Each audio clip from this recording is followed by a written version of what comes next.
Hey guys, it's Jonathan McCormack. I'm an attachment specialist.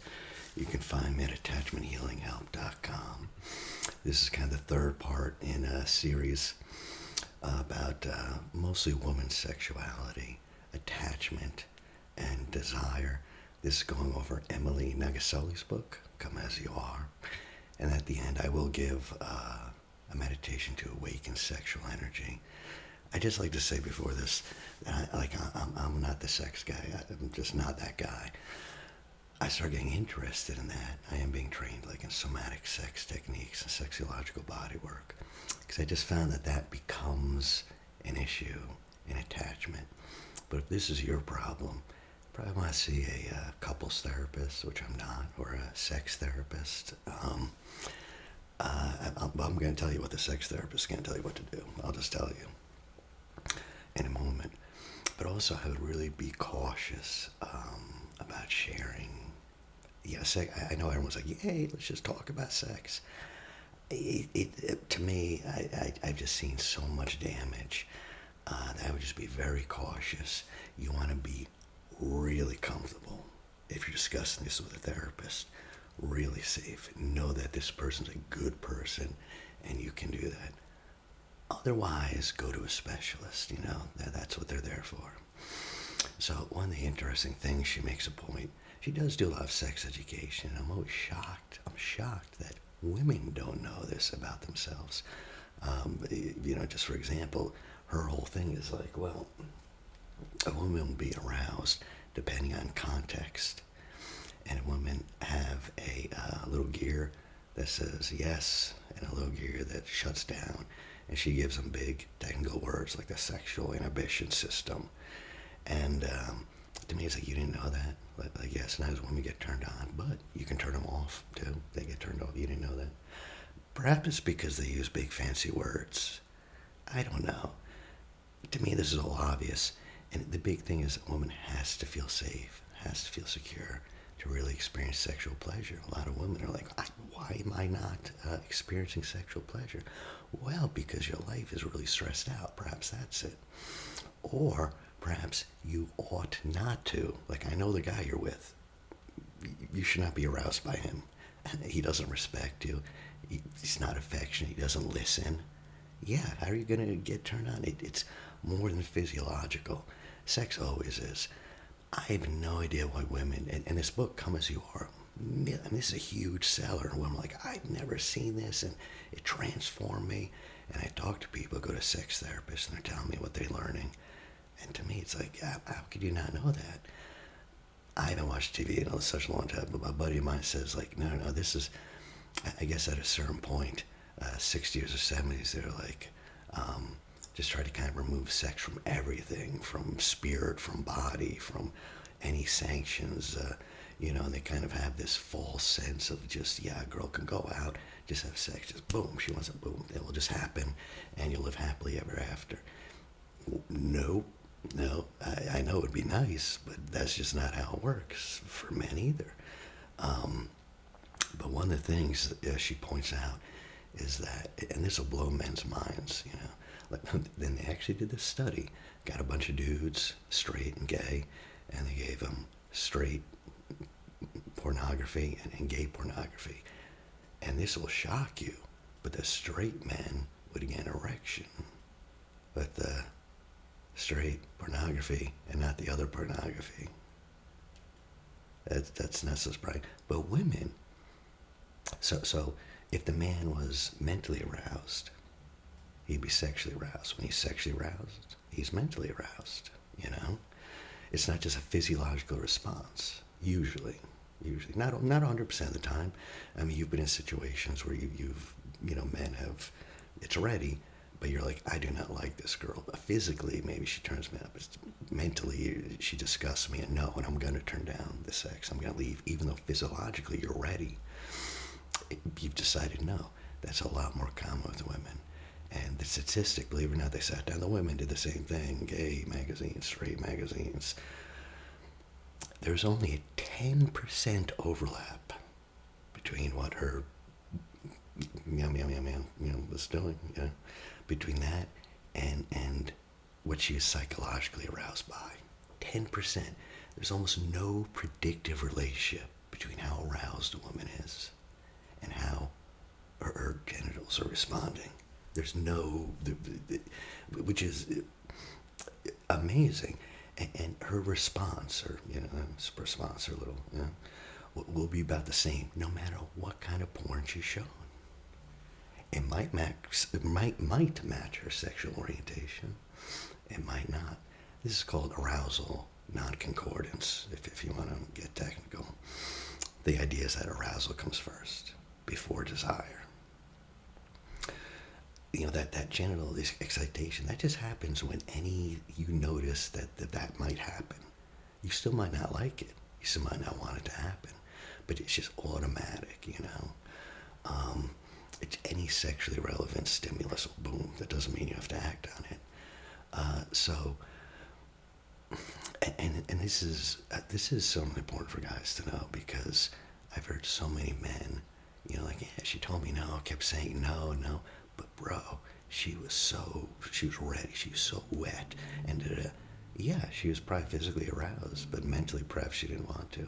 Or I know a lot of women, I talk to them, and it takes a lot of courage to admit it, but once they've been through sexual trauma or even rape, some of them have experienced orgasm. Some of them feel it felt good. I'm like, does that mean I liked it? Does that mean no. If you rub something, it'll automatically do that. It might, That does not have anything to do. They've done the studies. There's only 10% overlap. So if a woman's physiologically excited, that doesn't mean she wants it. It really does. I know to a guy it doesn't make sense. Like, no, if I'm ready, I want it. That's what that means. That's not what it means for a woman, Arousal concordance, so look it up. I didn't make women. I'm just here trying to do my job. Don't blame me. There's some good news. That what kills desire is not monogamy. They're kind of like, well, maybe it's just monogamy, but people who are monogamous relationships versus people who aren't, they don't have worse sex or less sex or anything like that. In fact, it's not that significant, but oftentimes married people have more sex and better sex, and they sustain their desire far more than singles, even ones who are serial dating. There's basically two schools on this. Like, if you want to, both are awesome. Esther Perel, real famous, and the John Gottman school, and they're both, And so, Esther Perel's point is that if you want to increase desire, you have to create space, a distance, because desire needs something to cross. We all know this, like guys, women loves a challenge, You don't want to just put yourself out there. So, Perel just says, increase that distance, add a little bit more mystery, a little bit more uncertainty, and that can, and it's true, the distance makes the heart fonder. Boy, I tell you, one of the best relationships I know is a guy who has to travel, like, I don't know, like 1 week out of the month, but that, his wife misses him, he misses her, and that works. But John Gottman, his whole thing is like, listen, it's not that. It's not like lack of distance or mystery. What happens is there's a lack of deepening of intimacy. The intimacy goes only so far, and then it stops. So he has, and both are great. I mean, go to both. He's going to work on intimate conversation, affection, and friendship. When they look at married couples who have a very sexually satisfying relationship, usually the one constant is this intimacy. It's friendship. It's friendship. Like, this person is my friend. That's how the relationship is. And they have that kind of back and forth. That's what creates it. So Perel will say, you have to get curious, get back in that self-curious mode, review your partner from a distance, and Gottman would be like, well, you gotta get curious about the nature of pleasure in the context of commitment, What both people make clear is that passion just doesn't happen. It just doesn't magically happen, especially in long-term monogamous relationships. But they're both clear that does happen if you take deliberate control. So, Emily, like I say, has a couple ways to maximize desire. And of course, it's with science. Okay. I try this stuff out, you know. So the first strategy is raise your heart rate. You know, because usually when it starts out, it's intense and your heart is pumping. And believe it or not, just your heart pumping gets you more erotically charged. And that's why, you know, young lovers, couples will go to scary movies, get that heart pumping, you know, go big, giant concerts, you know, yeah, get that heart pumping, you know, whatever it is. And so that's the first thing you do if you want to spice things up. Do things that get your heart. It could be cardio together. It doesn't even have to be it, but going to see the scary movie. Whatever really gets your heart beating physiologically, you know. That increases desire. The second thing is just a meaningful challenge. You know, like I said, you know, women hate men who just roll over whatever they want, they do it. Can I have it? Yes. Just say yes to everything. The nice guy. No, she wants to push, and so does a guy. A guy wants to push and pull, you know. And so the second strategy is a meaningful challenge, just to kind of reinforce the commitment. It deepens the connection. So whatever's meaningful to you guys, and you guys could do it together. It could be you're both going to run a marathon. I don't know. It could be something that not with each other, but just a meaningful challenge that both of you can face. And this kind of, you're advancing the plot. Those are our two strategies. But here's the thing: they won't work at all if your brakes are on. If those brakes are on, those brakes are going to be on if there's a lot of stressors, if you're not safe and secure in that relationship, or if the rest of your life is just really, really intense, you know? So basically she goes, okay, this is what you can do. Make a plan to be together. You know, if the brakes are kind of on, let's start out here. Just make a plan. Concrete. What are you going to do to turn off the brakes? Go back to your last big experiences. What was happening? What were you feeling? What did you do before? What did you do after? What was going on in your life? So you want to find like a strategy. You make a plan, like, okay, we're going to get together, X, Y, Z. We're going to reproduce that. What will connect you sexually with yourself and your partner? You know, where? What will you do right before? What will you do after? What will you wear? You know? So you make a plan, an actual concrete plan that's very specific. Then you anticipate barriers. Basically, you have a contingency plan, because this happens all the time. We were going to go to the hotel, blah, blah, blah. I was going to take her out to eat. Then this happens. And then the whole night's ruined. Just have a contingency plan, just in case, you know. And finally, the third thing, she says, connect it to your identity. And that's what this meditation will help with in a moment. But it's about connecting your identity, you know. You don't say, sometimes I run. If you're a real runner, you say, no, I am a runner. That's part of who I am. You don't just have sex. You are an erotic being. You are a sexual being who's playful and curious, you know. You have to own that identity, you know, get comfortable with it, because that is a part of yourself. And often with avoidant, fearful avoidant, your vitality kind of frightened the primary giver. It was like, no, disappear, get smaller, and you have to repress all that. The erotic, you know, avoidant people, like the least erotic people on the planet, you know, even though they can, you know, they can be fun, you know, but when it comes to true intimacy and eros, no, they're just not there. So a lot of people have trouble with this, men and women. I mean, ask yourself though, what would it feel like if you were someone who loved sex? I mean, what would it feel like? You know? And if you were a person who loves sex, what's the best strategy for overcoming whatever's hanging you up, like self-criticism? You're going to say, like, I am someone, I'm a sexual being, and it's going to feel weird. It might, if you have attachment problems, it's going to be like, I do that, but that's not who I am. But you keep trying to put in the identity,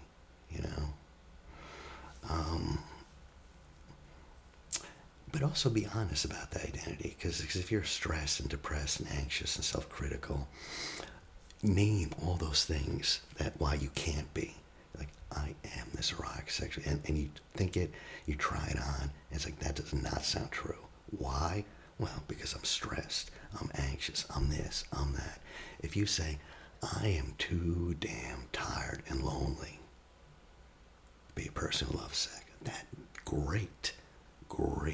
You've just told us exactly what needs to change. Not going to be easy,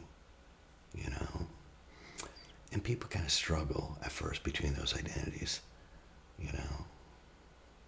Another thing, actually one of the huge barriers, are women often throw themselves into things, whatever it is. They have this amazing capacity for passion, That's truly admirable. And when they get into, they have like a lot of times, if you have a professional self, they have a hard time having a sexual self back home, because they just throw themselves into one identity. This is who I am. No, I can't be professional and a sexual being. I just throw myself into one. And and that's rational. That sex is going to take a back seat if that's not even part of your identity. That's just one of the things that can kind of happen. Now she says, if it's really desperate, and this is how you know it's desperate, if you go to make love and you feel dread, the attachment is going online, but it's telling you to move away rather than move towards. And if you go to a sex therapist, I don't know what they'll say, but they'll almost certainly say, don't have sex. Like, don't do that. First of all, sometimes low desire is natural. So no sex. Forget about sex. And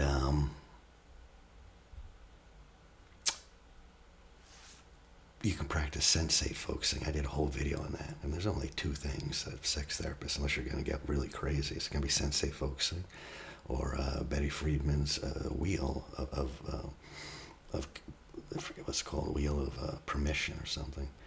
But it's really going to be sensate focusing. That's what it's going to be. Sometimes people need permission to do this. Like, well, the therapist told me to do this. You can't just go home and say, yes, we're going to do this. I get that. Okay, fine. So no sex. And then you're going to alternate initiation. Each person initiates, say, once a week. If that's too much, if that's too little, 3 times a week, whatever. But you decide together. And this isn't sex, okay? This is just sensual touching. And each person, up this week, I initiate, next week she initiates, whatever it is. There's no demand. There's no expectations. There's no pressure to perform. You're not trying to get to an orgasm, nothing like that. I did a whole video on this, but basically, in the first stage, one person touches the other. Not the naughty bits. Not yet. Pull back. We're going to explore the rest of their body. And just touching. And you are touching for your own pleasure. For your own pleasure. In stage 2, you're going to touch that person, or they're going to touch you. No naughty bits. For your own pleasure. And for their and for your partner's pleasure. So at first you're just feeling for you. What turns you? What parts of her body turn you on? But then afterwards, you're trying to say, well, what touch turns her on? Then and you switch, right? So then the third stage is you can bring in the naughty bits. Yeah, stage 3, we're there, and then switch. One, and then the 4th stage is a mutual pleasure. Like, you're actually actively, now you can kind of, try and get the reaction, get them to finish. And then after that, stage 4, and finally is penetration. And even that could be a little odd. So, a lot of times first, just and no thrusting, and then thrusting, but with no orgasm. You're not trying to give her one. And then at the end, this is kind of like a gentle way. And this is what sex therapists will tell you,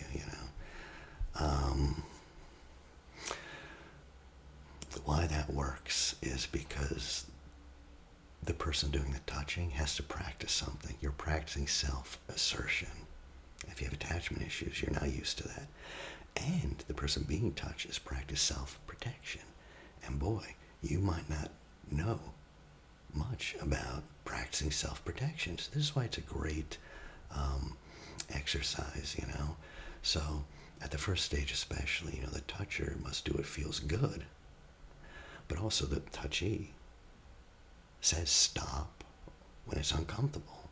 So you'll really learn what parts of her body she's uncomfortable with, and vice versa, And if you want, you can even start giving a scale, feel like, okay, that's like an 8. This is a 1, no, go away. -5, I don't like you there. 10, it's really good. And the purpose of self-protection, self-assertion is kind of to start untangling the knots of sexual communication. I mean, it's basically, this feels good, this doesn't. That's all it is. But you're practicing it intentionally. And people do sometimes ask, like, what is a good lover? In general, there's like 10 things. I mean, in general, you're a willing learner. You're playful and passionate. Play is a huge part of erotic. It's fun.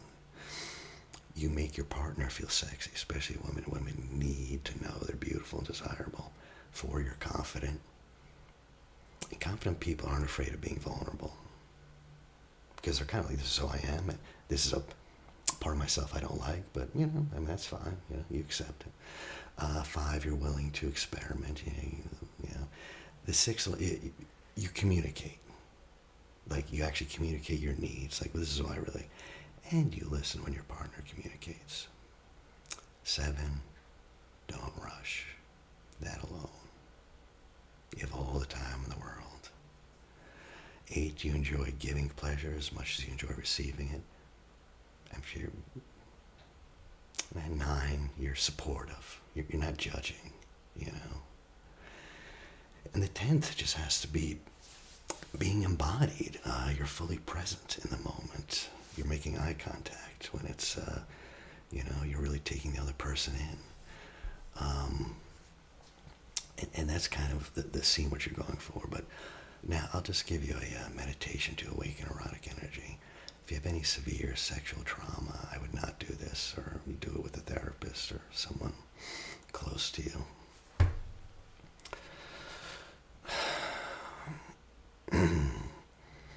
So I would just invite you to start bringing your awareness into your body.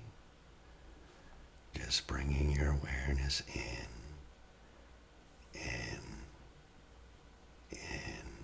and down.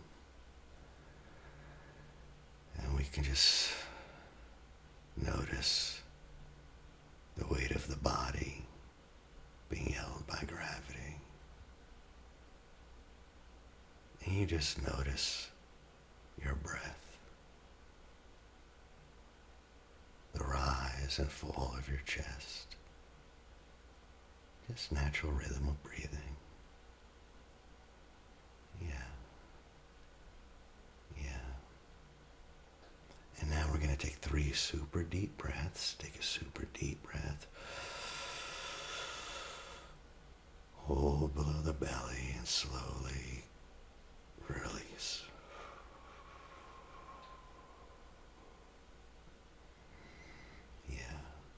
And you can take another super deep breath. Hold below the belly and slowly release.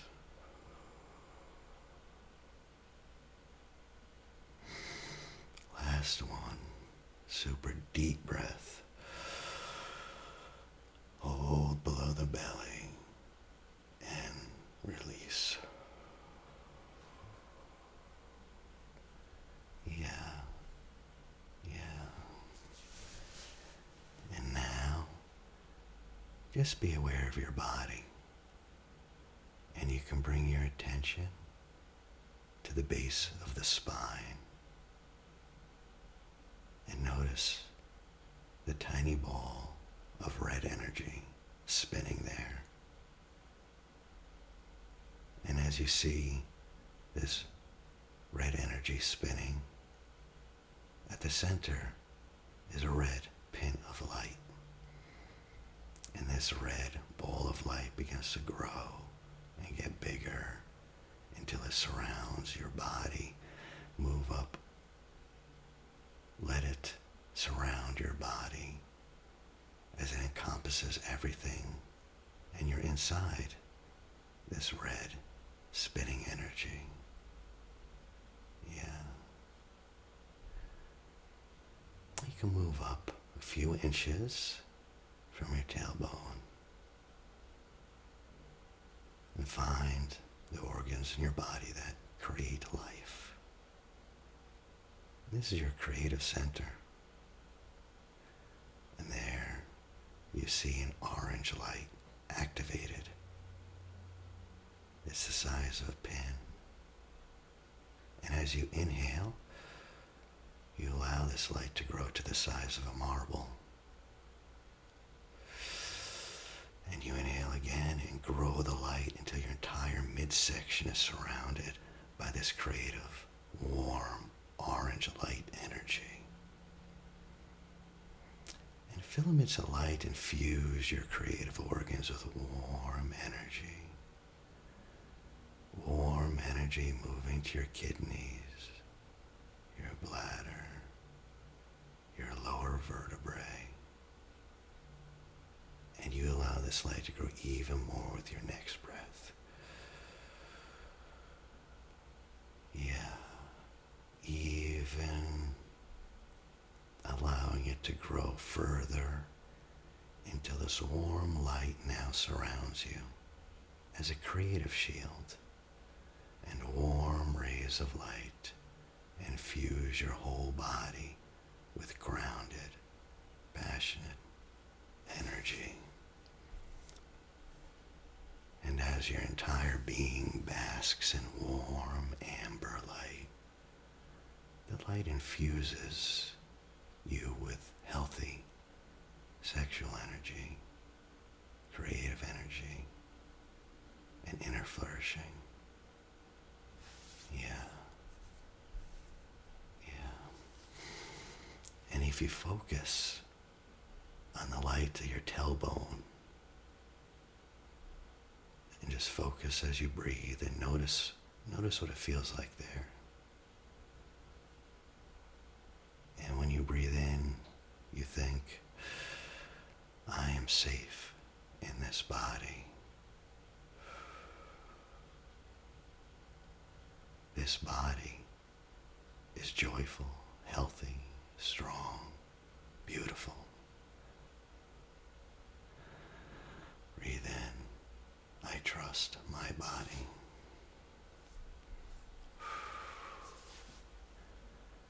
And moving your awareness up to the pelvic bowl. You seeing this light, feeling this light right there. You breathe in.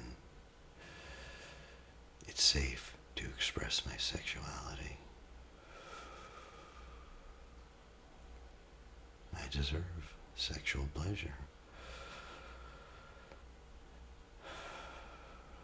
My sexuality, my sexual energy is beautiful, joyous expressions of light.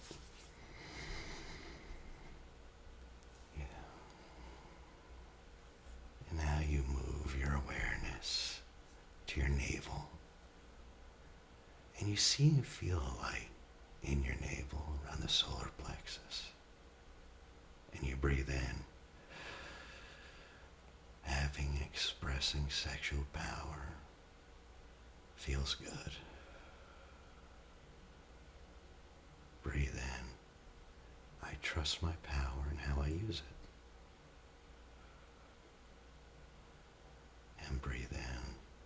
it's safe to use or show that power. Moving up, feel your heart. See and feel the light in your chest. What does that feel like there? Sense that. And in this light, you affirm, it's safe for me to love and be loved. Breathe in. I choose to love and be loved by those worthy of me. Breathe in. I deserve to love and be loved by those worthy of me. Yeah. Breathe in. My giving and receiving of love is beautiful and joyful. For me, for others, and for the world. Now you move up and you're in your throat and you see a light pulsing and throbbing in your neck and throat. And focusing your attention there, you affirm, it is safe for me to speak. Breathe in. I deserve to speak. Speaking my truth is an expression of light as it comes through me. Yeah. And now up to the midpoint above brow and forehead, in the center of the forehead. In the center, you feel light inside your head, inside, and it throbs. And the entire forehead glows with this warm, loving light. And you breathe in. It's safe for me to see and be seen. Breathe in. Being seen in this world is my birthright.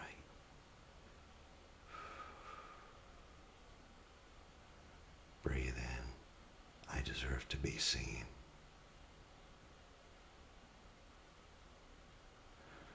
Breathe in. Seeing and being seen is an expression of light as it penetrates and flows through me. Yeah. And now, moving up, you're at the crown of your head. On the top back of your head, you see and sense a light, a warm, glowing light at the back part of your head. You focus your awareness there. And you breathe in. It's safe for me to believe and align with my soul. Breathe in. This, my soul, my spirit, my large self, is my birthright. Breathe in. I'm worthy of this spirit and self-energy.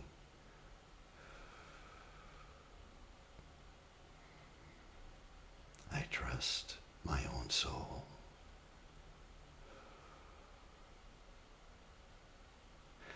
And the orange light is still surrounding you. And you see the light in all those areas of your body.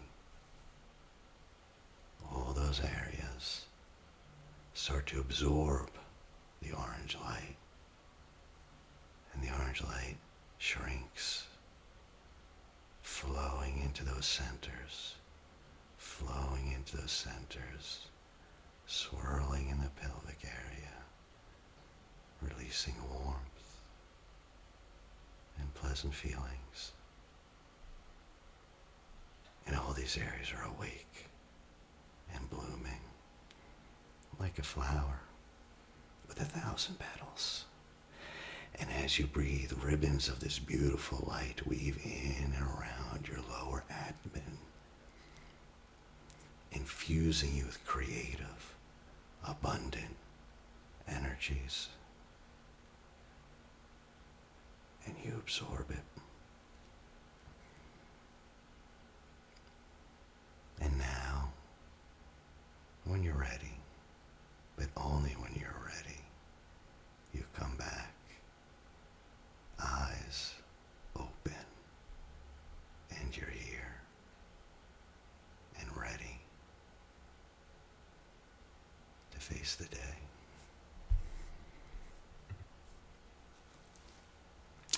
Okay, so you guys can tell me which of these meditations work or don't, which you prefer, but I appreciate you guys listening, and any comments, please leave them.